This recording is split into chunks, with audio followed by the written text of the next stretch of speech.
Baik, assalamualaikum warahmatullahi wabarakatuh. Waalaikumsalam warahmatullahi wabarakatuh. Apa kabar hari ini? Alhamdulillah, luar biasa. Allahu Akbar. Masya Allah ya. Di siang hari ini masih pada semangat. Gimana nih kita adrenalinnya ya? Kita uji dulu. Kita bangun dulu ya. Oke. Tepuk semangat. Semangat.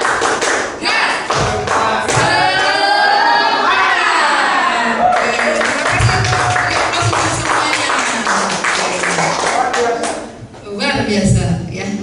Puji dan syukur malah kita panjatkan kepada Allah Subhanahu wa taala. Salawat besar salamnya senantiasa kita limpahkan kepada baginda alam Nabi besar Muhammad sallallahu alaihi wasallam. Yang sangat saya banggakan dan mudah-mudahan insya Allah Allah muliakan rekan-rekan semuanya ya, yang hebat-hebat, guru hebat, guru milenial, guru zaman now ya, insya Allah sebagai agent of change bagi para siswa kita semuanya ya. Baik, izinkan saya di sini untuk menyampaikan modul 1.4 tentang budaya positif ya. Saya sebagai CGP Angkatan 8 Kabupaten Sukabumi atas nama Siti Nur Aini Mitra, tempat tugas di SMA Negeri 1 Parakan Salak. Nah, sebelumnya ada yang tahu kah apa itu budaya positif? Barangkali budaya positif. Budaya itu apa? Kebiasaan. Kalau positif?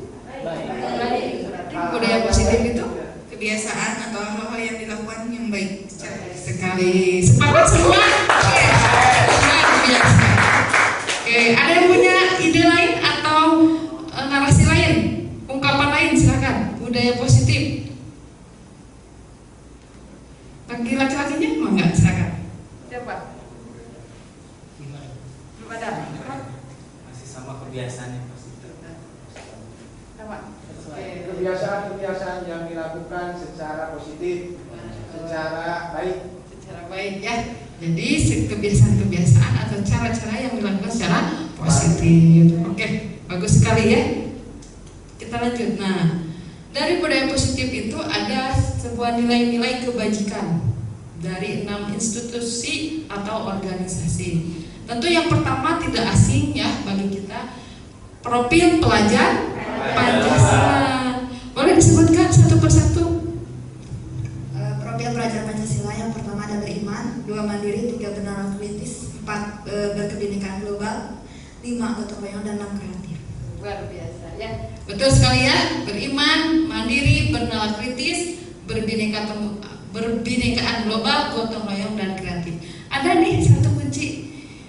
Makan roti manis. Paham nggak? Makan roti manis. Maknya mandiri. Kannya boleh, mau beriman juga bisa. Mandiri beriman. Makan roti, gotong royong. T-nya kritis. Manisnya benar kritis juga bisa. Kalau ya boleh, ada yang disingkat menjadi roti, makan roti manis gitu ya, untuk ingat mau mana aja boleh, yang penting kalau misalnya biar lebih familiar, makan roti manis. Mandiri kreatif, kemudian beriman, makan gotong royong, kritisnya kan roti manis, kritis gitu ya. Oke. Baik, kemudian selanjutnya IBO Primary Yes Program atau PYP. Ada yang tahu kah apa itu? Sikap murid nih, seperti toleransi ya. Yang poin kedua IBO Primary Yes Program atau PYP itu isinya sikap murid yang toleransi, kemudian rasa hormat, integritas, mandiri, menghargai, antusias, empati, keingintahuan, kreativitas, kerjasama, percaya diri dan komitmen. Kemudian lanjut 9 pilar karakter atau menurut Indonesia Heritage Foundation ya, atau IHF. Ada yang tahu nggak? Kita sebutkan saja ya. 1. Cinta Tuhan dan segenap ciptaannya. Kemudian kemandirian dan tanggung jawab. Kemudian kejujuran, amanah, diplomatis, hormat dan santun. Kemudian dermawan, suka menolong dan gotong royong, percaya diri, kreatif dan pekerja keras, kepemimpinan dan keadilan, baik dan rendah hati, toleransi dan kedamaian dan kesatuan. Kenapa nggak disimpan di situ? Kepanjangan ya. Oke. Kemudian petunjuk seumur hidup dan keterampilan hidup atau lifelong wisdom and life skill, keterampilan hidup. Contohnya dapat dipercaya, lurus hati, pendengar yang aktif, tidak merendahkan orang lain dan memberikan yang terbaik dari diri. Kemudian the 7 essential virtues ya, itu empati, suara hati, kontrol diri, rasa hormat, kebaikan, toleransi dan keadilan. Dan yang terakhir itu proyek nilai-nilai kebajikan, diantaranya peduli, keterusterangan, kebersihan, rajin. Intinya semua hal-hal yang positif. Nah, itu dia. Selanjutnya kita bisa membedakan mana itu hukuman, konsekuensi dan restitusi. Nah, yang suka kita lakukan, siapa yang suka memberi hukuman? Ada nggak? Tergantung sikonnya. Kemudian konsekuensi. Nah, memang ini hampir sama ya. Cuman kalau kita runut, hukuman itu bersifat tidak terencana. Jadi apa namanya? Kalau tidak terencana itu spontan, refleks ya. Ketika kondisinya memungkinkan menuntut seperti itu ya dilakukan pada saat itu juga, gitu ya. Tidak direncanakan ya. Kemudian konsekuensi bersifat kesepakatan. Tentu ada kesepakatan dulu dari awal. Berarti ada resiko, ada konsekuensinya. Ketika kamu melanggar berarti ada konsekuensinya. Kemudian restitusi ini ya, sekarang kita akan belajar yaitu tentang restitusi. Adalah proses menciptakan kondisi bagi murid untuk memperbaiki kesalahan mereka sehingga mereka bisa kembali pada kelompok mereka dengan karakter yang lebih kuat ya. Jadi kita tidak memvonis siswa itu kamu salah ya, kamu bersalah, kamu buruk misalnya gitu ya. Oke, nanti sambil berjalan ya untuk penerapannya. Nah, ini segitiga restitusi. Ada beberapa tahapan. Di antaranya yang pertama, kita menstabilkan identitas dulu ya. Nah, seperti setiap orang pasti pernah melakukan kesalahan. Ada di sini yang pernah melakukan? Yang bersih dari kesalahan ada nggak? Ada. Iya, ada yang bersih. Fauzan bersih? Ya, karena al-insan mahalul khoto wa nisyan, manusia itu tempat salah dan hilang. Tidak ada yang sempurna ya. Nah, kemudian contohnya kamu bukan satu-satunya yang pernah melakukan ini. Jadi ya, distabilkan dulu identitasnya. Nah, kemudian tahapan kedua, validasi tindakan yang salah. Contohnya, kamu tentu punya alasan kenapa ya kamu melakukan kesalahan itu. Nah, kita gali dulu kenapa anak itu berbuat kesalahan. Tentu ada alasannya. Jadi jangan langsung menjudge ya. Biasanya kita cari dulu 1000 macam alasan gitu ya. Untuk berpikir positif dulu. Kemudian, adakah cara yang lebih efektif untuk mendapatkan apa yang kamu butuhkan? Ya, validasi tindakan yang salah. Kemudian, menanyakan keyakinan. Nah, ketika kita sudah punya keyakinan kelas, ya, jadi di awal itu kita berikan anak itu sebuah keyakinan. Beda dengan pelaturan. Sementara ini yang kita gunakan pelaturan kelas. Tidak boleh main HP, tidak boleh ngobrol, tidak boleh bercanda. Nah, itu sebuah pelaturan. Kalau pelaturan itu seolah-olah guru yang memaksa kepada murid, betul tidak? Nah, jadi murid itu mau tidak mau harus mengikuti kata guru. Pokoknya duduk harus rapi, gak boleh bercanda, gak boleh bergerak kanan kiri, gitu ya. Seolah-olah anak itu terkukung, gitu ya. tidak tereksplor. Jadi keinginan guru, nah itu yang salah. Nah kita ganti sekarang, bukan peraturan kelas, tapi keyakinan kelas. Kita beri demokrasi, beri kebebasan kepada anak. Oke, pas nanti dia ajaran baru nih ya, masuk ke kelas. Kita gali kepada anak. Oke, teman-teman atau murid-murid nih, keyakinan kelas apa yang akan kita buat? Nah, biar suara-suara, ide, gagasan muncul dari mereka. Bu, saya pengen belajarnya santai, serius tapi santai. Boleh, kita identifikasi, kita tampung. Bu, kita belajarnya pengen di luar. Bu, saya boleh sambil makan, misal ya, boleh misalnya. Asal semua sepakat satu kelas itu. Atau pelaturan jangan memaksa apanya dari anak, keinginan dari anak. Tapi semua harus sepakat. Nah, itulah yang dinamakan dengan keyakinan kelas. Ketika nanti ada anak yang melanggar, misalnya keyakinan kelasnya tidak boleh memakai sepatu ke kelas. Sepakat kan? Udah jadi sebuah keyakinan yang ditempel di dinding misalnya. Semua sepakat. Nah, ketika ada yang melanggar, kita kembalikan kepada mereka. Ya, karena keyakinannya sudah dilanggar. Itu enaknya seperti itu, ya. Makanya ketika masuk program ini luar biasa, banyak sekali wawasan.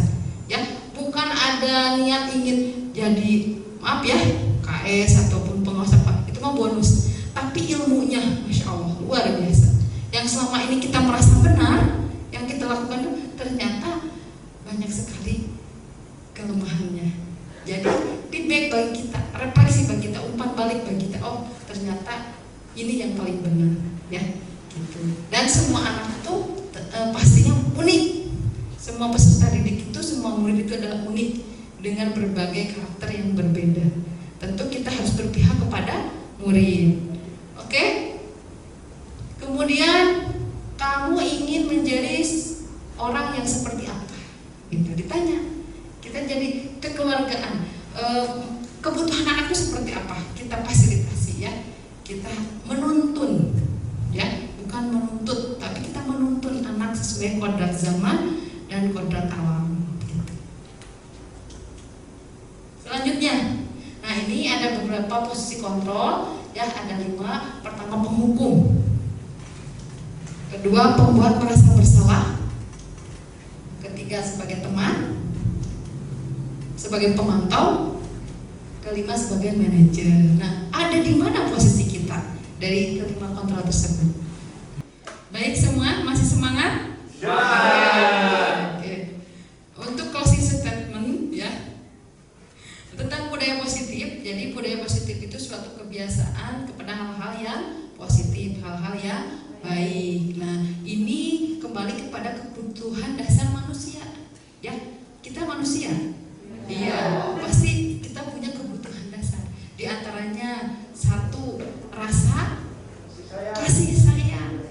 Ya, ketika kita sudah di dalam hati kita ada rasa kasih sayang, ya, saling menyayangi, silih asih, silih asuh, silih asah, insya Allah tidak akan ada konflik yang begitu signifikan. Semua pasti ada solusinya. Yang penting kedepankan positive thinking, ya, positive thinking, positive feeling, positive motivation, ya. Jadi dalam Al-Quran pun disebutkan surat Al-Imran ayat 159. Fabima rahmatin minallahi lintalahum walau kunta fadzan ghalidhal qalbi lam faddu min hawlik fa'fu anhum wastaghfir lahum wasyawirhum fil amr fa idza azamta fatawakkal 'ala Allah. Karena apapun sumbernya dari Al-Quran. Jadi kita kembalikan kepada Al-Quran.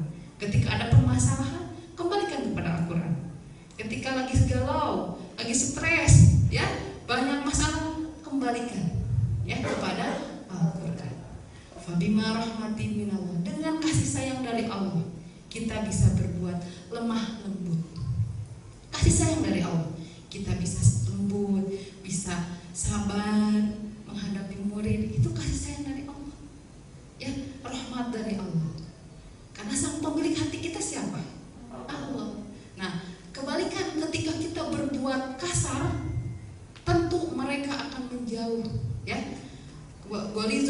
bilang faddu min haulik. Ketika kita berhati kasar dan berhati keras dan bersikap kasar, tentu murid itu ataupun siapapun di sekitar kita tidak akan menurut, tidak akan mendengarkan nasihat kita, malah mereka akan menjauh, berpaling, ya. Dan fa'fu anhum, maafkanlah mereka, ya. Ketika kita sudah hatinya luas, bisa memberi maaf kepada siapapun, insya Allah kita maafkan anak kita, murid-murid kita maafkan, karena kita juga pernah jadi murid kan, pernah berbuat kesalahan. Sampai sekarang aja ketika hayat masih di kandung badan, tetap kodrat manusia itu pernah berbuat kesalahan. Tidak ada yang bersih sama satu orang pun, ya. Nah, kita maafkanlah mereka, karena kita pun pernah muda, pernah kecil dulu, ya. Kemudian wastaghfirlahum, dan mohon ampunkanlah bagi mereka. Makanya mulia sekali peran guru itu, pendidik itu, luar biasa, dunia akhirat, ya. Guru tanpa tanda jasa. Kalau di dalam peribahasa ya, tapi dalam agama juga sedekah jariyah yang akan terus mengalir sampai akhirat. Ya, kita masih di sini, anak kita ada yang sudah kemana, ya, lulusan mana, itu adalah infak sedekah jariyah yang terus mengalir pahalanya. Nah, makanya setiap sholat jangan lupakan doakan mereka, karena ada mereka kita bisa seperti ini, betul tidak?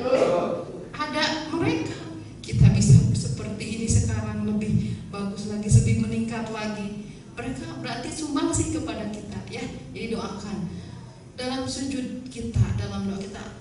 Apalagi kalau ada anak-anak yang spesial, kita bayangkan mukanya, wajahnya, ya, doakan.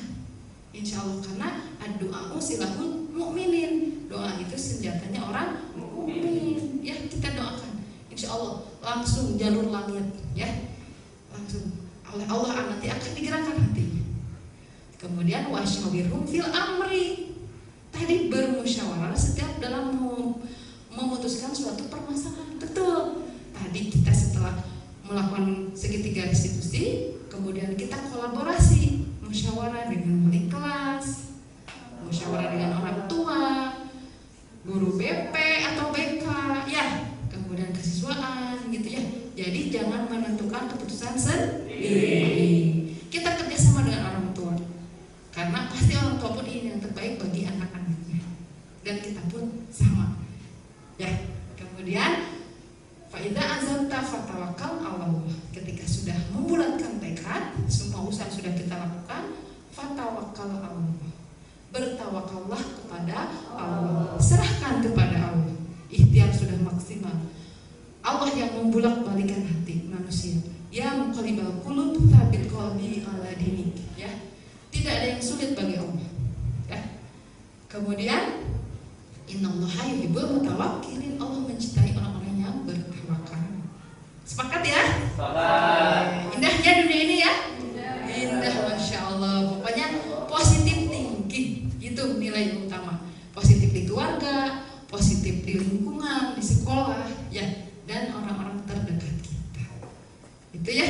Mudah-mudahan kita semua mendapatkan orang-orang yang selalu berbudaya positif. Oke, itu saja dari kami. Mohon maaf atas segala kekurangannya. Terima kasih atas segala perhatiannya. Wassalamualaikum warahmatullahi wabarakatuh.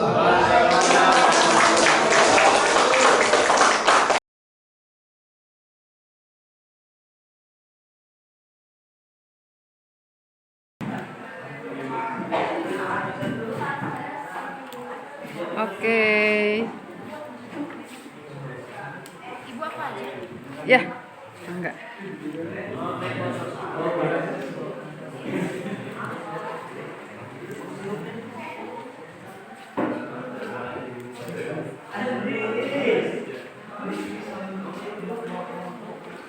Iya, silakan gitu. Apa?